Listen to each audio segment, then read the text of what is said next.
भारत जोड़ो यात्रा का आगाज में ही दिखा अंजाम। अब राहुल गांधी को मिलेगा एक और राजनीतिक फेलियर।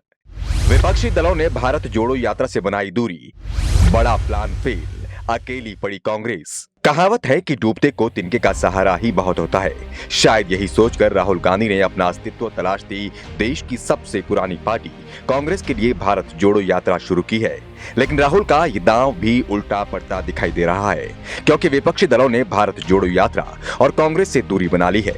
यानी कि जो यात्रा संजीवनी की उम्मीद से शुरू की थी, कहीं वही अब विष फल का काम ना कर दे।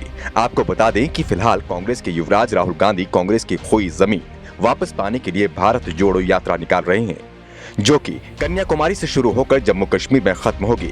150 दिन यानी करीब 5 महीने चलने वाली ये यात्रा 14 राज्यों से गुजरेगी। इनमें से 12 राज्य और 2 केंद्र शासित प्रदेश होंगे। इन राज्यों में 321 लोकसभा सीटें पड़ती हैं, जिनमें से पिछले चुनाव के दौरान कांग्रेस ने महज 37 सीटें ही जीती थी।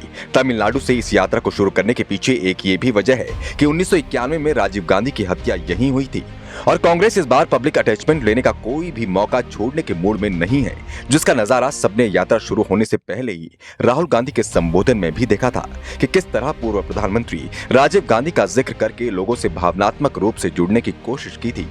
लेकिन राहुल को इस यात्रा में विपक्षी दलों से गच्चा मिल रहा है, क्योंकि सभी विपक्षी दल कांग्रेस की कमजोर स्थिति को देखते हुए खुलकर उसके साथ खड़ा नहीं होना चाहते।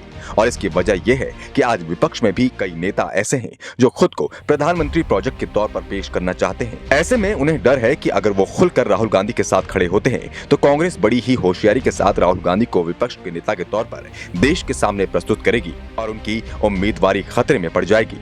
और कांग्रेस तो वैसे भी इस यात्रा के बहाने खुद को विपक्ष का बिग बॉस बनाना चाहती है। कांग्रेस की मंशा है कि किसी भी तरह अपने खोए हुए वोट बैंक को वापस पाया जाए, जिससे 2024 के आम चुनाव में वो बीजेपी को टक्कर देने की हालत में पहुंच सके।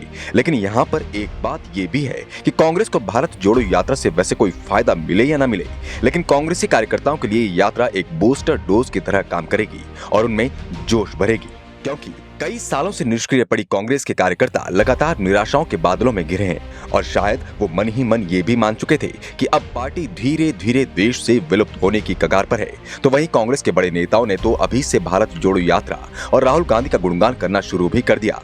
इस कड़ी में पार्टी के दिग्गज नेता जयराम नरेश ने कहा है कि इस यात्रा से पार्टी का कायाकल्प होने वाला है और अब किसी भी तरह से कांग्रेस को हल्के में लेने की जरूरत नहीं है। इस बार की कांग्रेस पहले से ज्यादा आक्रामक होगी और भारतीय जनता पार्टी जिस तरह से कांग्रेस के ऊपर हमला कर रही है, उससे पता चलता है कि सत्ताधारी पार्टी भारत जोड़ो यात्रा से डर गई है। अब कांग्रेस नेता तो ये तक कह रहे हैं कि भारत जोड़ो यात्रा कांग्रेस के लिए संजीवनी का काम करेगी और इस बार कांग्रेस नए वर्जन में सामने आएगी।